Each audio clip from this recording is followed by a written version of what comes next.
नमस्कार, मैं जनप्रता शिवम गौतम। बड़ी खबर आ रही है। सोनिया गांधी के खासम खास अहमद पटेल की मुश्किलें अब बढ़ती हुई पूरी तरह दिखाई दे रही हैं। आज ईडी ने अहमद पटेल से 23 मदर टेरेसा क्रिसेंट पर उसके जो राज्यसभा सांसद होने के नाते इसे घर जो मिला हुआ वहां पर जाकर पूछताछ की और ये मामला था स्टर्लिंग बायोटेक का, जिसमें 14,500 करोड़ रुपए की धोखाधड़ी का मामला था। बैंकों का तमाम पैसा लूट लिया था संदेशरा बंधुओं ने। इसमें नितिन संदेशरा, चेतन संदेशरा और उनकी बीवी दीप्ति संदेशरा का ये जो संदेशरा ग्रुप था, जिसकी स्टर्लिंग बायोटेक नाम की एक कंपनी थी, और इन्होंने तमाम बैंकों को चूना लगाया था और उस चूने के बदले में इन लोगों ने नाइजीरिया में तेल का एक कंपनी खोल लिया था। इसके अलावा इनका एक कारोबारी विमान भी सरकार ने जब्त किया था। 9,000 करोड़ की संपत्तियां जब्त हो चुकी हैं इस मामले में।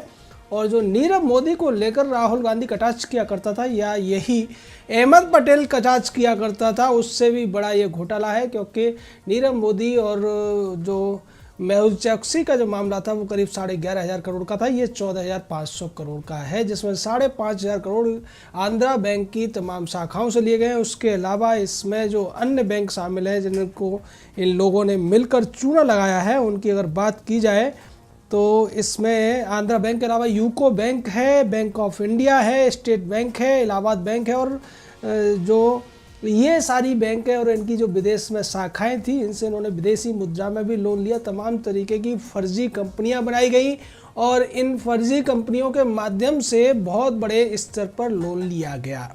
लेकिन आपको इसका एक दूसरा पहलू भी बता दें कि ये सब जो लोन था ये उसी बड़े लोन घोटाले का एक हिस्सा था, जिसका क्वांटम करीब 50 लाख करोड़ रुपए से ज़्यादा का, जिसको लेकर हम आपको बताते रहे हैं कि भारत के इतिहास का सबसे बड़ा घोटाला मनमोहन सिंह के कार्यकाल में 10 साल में हुआ, और ये था बैंकिंग लोन घोटाला। उसी का एक छोटा सा हिस्सा भर है ये स्टर्लिंग बायोटेक का मामला हो या फिर विजय माल्या, नीरव मोदी जैसों का मामला हो। ये सब वही मामले हैं जिसको प्रधानमंत्री नरेंद्र मोदी भी संसद के अंदर फोन बैंकिंग घोटाला भी कहते हैं, जिसमें सोनिया गांधी और उसके खासम खास लोग बैंक के अधिकारियों को फोन किया करते थे और बड़ी बड़ी लुटी पिटी या बर्बाद हो चुकी कंपनियों को भी मोटा लोन दिलवा दिया जाता था, जिसकी वजह से देश के बैंकों को बाद में चूना लगाया गया। और इसी के तहत संदेशरा ग्रुप की 9,000 करोड़ की संपत्तियों को जब्त किया था ईडी ने।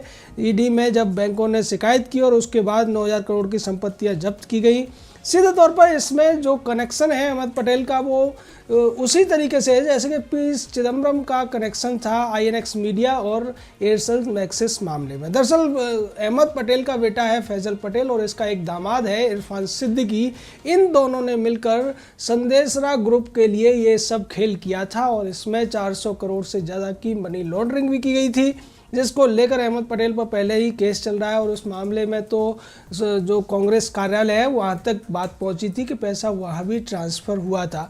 तो अहमद पटेल वो व्यक्ति है जो सोनिया गांधी का 10 साल तक राजनीतिक सलाहकार बना रहा। उसके बाद जब सरकार से भी सोनिया चली गई तो आज भी उसका राजनीतिक सलाहकार है, यानी कि ये सीधे तौर पर अब जो मामला है गांधी नेहरू परिवार तक पहुँचता हुआ दिखाई दे रहा है। आपको याद होगा सोनिया का दामाद रॉबर्ट वड्रा जिस तरीके से जमीन घोटालों में पकड़ा गया और उसके बाद वो बेल पर चल रहा है, उसको मदद करने वालों में हरियाणा का पूर्व मुख्यमंत्री भूपेंद्र सिंह हुड्डा हो या फिर अशोक गहलोत जैसे लोग शामिल थे, जिन्होंने मिलकर रॉबर्ट वड्रा को फायदा पहुंचाने का काम किया था। और उसके बाद जब रॉबर्ट वड्रा पे आँच आने लगी, वो फंसने लगा, तो ऐसा लगा सोनिया को कि वो डायरेक्ट रॉबर्ट वड्रा के नाम पर घोटाले करने की बजाय अहमद पटेल, चिदम्बरम जैसों के मार्फत घोटाले करने लगी।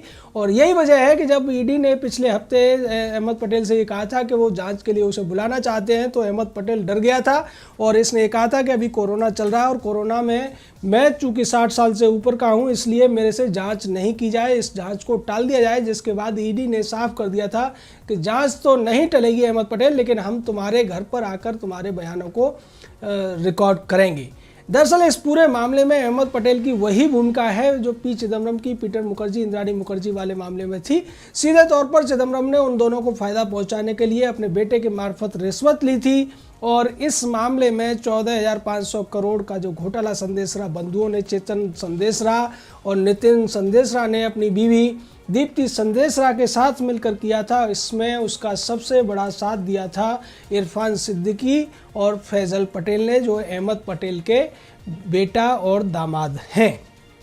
अब ये स्थिति आपको समझ में आ रही होगी कि किस तरीके से मनमोहन सिंह के साथ जितने भी लोग थे, जितने भी मंत्री थे, वो सब के सब अपने बेटे, बहू या दामाद के माध्यम से अपने अपने घरों में जो रिश्वत का पैसा था उसको जमा करने में लगे हुए थे। उसी में चिदम्बरम सबसे आगे था और उसके बाद अहमद पटेल, चूँकि सोनिया का खासम खास था तो इसको भी एक हिस्सा तो बनता था। और यही वजह है कि आज अहमद पटेल की दलाली का पूरा कच्चा चिट्ठा खुलता हुआ नजर आ रहा है। किस तरीके से इन लोगों ने देश के बैंकों को नुकसान पहुंचाया और ये पैसा सरकार का नहीं होता है। दरअसल बैंकों में जो पैसा होता है देश की गरीब जनता का होता है। हर मजदूर, खोमचे वाले, छोटे मोटे दुकानदार या जो नौकरी पेशा लोग होते हैं, प्राइवेट नौकरियां करते हैं, ये बड़ी नौकरी भी करते हैं, उनके पैसे को किस तरीके से मनमोहन की सरकार ने अपने चहेतों के माध्यम से लूटने का काम किया था, उसी का एक नमूना ये संदेशरा ग्रुप का पूरा मामला है।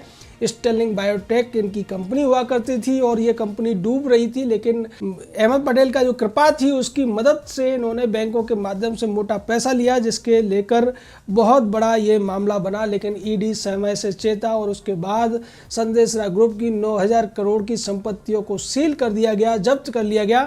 उसके अलावा भी ये जब्ती का पूरा मामला चल रहा है। और संदेशरा ग्रुप के चेयरमैन चेतन और नितिन संदेशरा ने स्पष्ट तौर पर कहा था कि उनके जो संबंध थे इरफान सिद्दीकी और फैजल पटेल से थे, जिसकी वजह से उन्हें इतना बड़ा घोटाला करने में बड़ी आसानी हुई।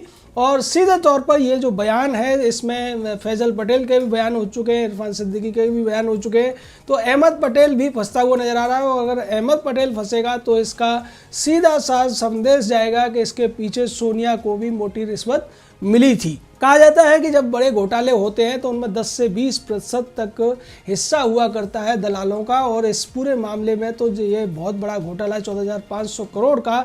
तो कम से कम अहमद पटेल और इसके बेटा और दामाद को इस पूरे मामले में 2 से 3,000 करोड़ रुपए आराम से इन्होंने रिश्वत कमाई होगी, क्योंकि ऐसी कंपनी को इन्होंने लोन दिलाया था जिसको कोई भी बैंक लोन देने को तैयार नहीं था, और विदेशी मुद्रा में भी लोन दिलाया गया, जिसकी वजह से बैंकों को इतना बड़ा घाटा हुआ।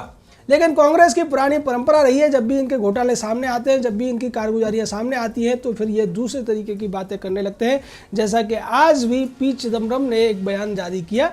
उसने ये कहा, जब कल जगत प्रकाश नड्डा ने ये पूछा था कि कांग्रेस पार्टी ने चीन की सरकार से, चीन के राजदूत से सोनिया के एनजीओ में पैसा लिया और उसी की वजह से चीन के प्रति मनमोहन की जो सरकार थी बहुत ज़्यादा उदार बनी रही, जिसकी वजह से भारत का 5,000 स्क्वायर किलोमीटर से ज़्यादा का हिस्सा चीन ने दबा लिया। तो कल रणदीप सुरजेवाला ने बोला था ये 15 साल पुरानी बात है, और आज उसी बात को आगे बढ़ाते हुए चिदम्बरम ने कहा कि अगर उस पैसे को चीन को वापस दे देने से चीन हमारा जो लद्दाख में उसने हमारी भूमि को अतिक्रमण कर रखा है उसको वापस कर देगा, तो हमें इसको वापस देने में कोई आपत्ति नहीं है। यानी कि चिदम्बरम आज फिर से सोनिया को फंसा गया। चिदम्बरम ने ऐसा बयान दे दिया और ये कह दिया कि हाँ, सोनिया और उसके बेटे राहुल और उसकी बेटी प्रियंका के एनजीओ में कांग्रेस की सरकार ने चीन से पैसा लिया था, लेकिन उस पैसे को वापस देने से भी चीन अपनी गतिविधियों को नहीं रोकेगा। और दूसरा, उसने एक झूठी बात कही कि भारत की भूमियों पर चीन ने अभी कब्जा किया है। चीन ने कब्जा तो 10 साल पहले किया था जब कांग्रेस की सरकार हुआ करती थी। लेकिन चिदम्बरम ये बात कहकर सीधे तौर पर एक अनजाने में ही सोनिया और मनमोहन को फंसा गया है। अभी तक तो कांग्रेस ये कह रही थी कि ऐसा कोई पैसा नहीं लिया गया, लेकिन चिदम्बरम ने स्पष्ट कर दिया कि ये पैसा लिया गया, और ये पैसा इसलिए लिया गया था कि भारत और चीन के जो व्यापार है उसको किस तरीके से चीन के पक्ष में बढ़ाया जाए और भारत को चीन के कर्जे के नीचे दबाया जाए, और जिसका फायदा कमीशन के तौर पर कांग्रेस को मिला। कमीशन मिला मनमोहन सिंह को, सोनिया गांधी को, चिदम्बरम जैसे लोगों को, और चिदम्बरम भी राजीव गांधी फाउंडेशन में एक ट्रस्टी है। इसी वजह से अब चिदम्बरम सोनिया के बचाव में उतरा हुआ है। अहमद पटेल भी इसी तरीके से सोनिया का बचाव किया करता था, लेकिन अहमद पटेल ईडी के जांच के दायरे में चल रहा है, और वही हालत अब चिदम्बरम की है। इसलिए चिदम्बरम को लगता है कि अगर मोदी सरकार पर हमला नहीं बोला गया, मोदी सरकार को बदनाम नहीं किया गया, तो निश्चित तौर पर ये सभी जो चाटुकार हैं, चाटुकारों की जो पूरी की पूरी मंडली है सोनिया गांधी की, ये आने वाले समय में जेल जा सकती है। चिदम्बरम को तो 100 दिन जेल में रहने का पूरा अनुभव हो ही चुका है। अब यही अनुभव करने का जो बारी है वो अहमद पटेल की आ चुकी है। अहमद पटेल भी राहुल गांधी का गुरु है और चिदम्बरम भी राहुल गांधी का गुरु कहा जाता है। तो निश्चित तौर पर राहुल गांधी के गुरु और सोनिया के चेलों के बुरे दिन अब ऐसा लगता है जल्दी शुरू होने वाले हैं। और इसका असर ये होगा कि देश की जनता जो अभी तक इंतजार कर रही थी कि घोटालेबाज कब जेल जाएंगे, घोटालेबाजों पर कार्रवाई कब होगी, जिन्होंने देश को चूना लगाया है उनको सजा कब मिलेगी, अब ऐसा लगता है कि वो समय नजदीक आता हुआ जा रहा है। अहमद पटेल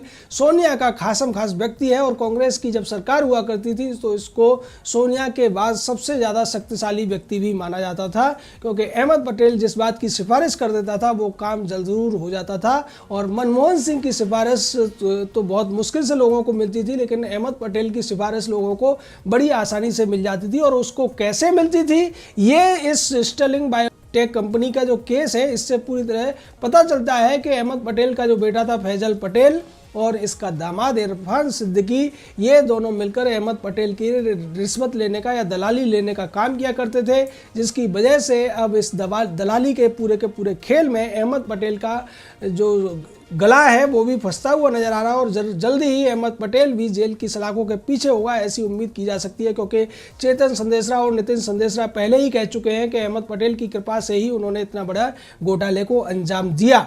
निश्चित तौर पर यूको बैंक, आंध्रा बैंक और तमाम जो बैंक हैं उनको चूना लगाने वाले इन संदेशा बंधु और उनके जो आका थे अहमद पटेल जैसे लोग या सोनिया गांधी जैसे लोग, अब उनके बुरे दिन शुरू होने वाले हैं। जय हिंद, जय भारत।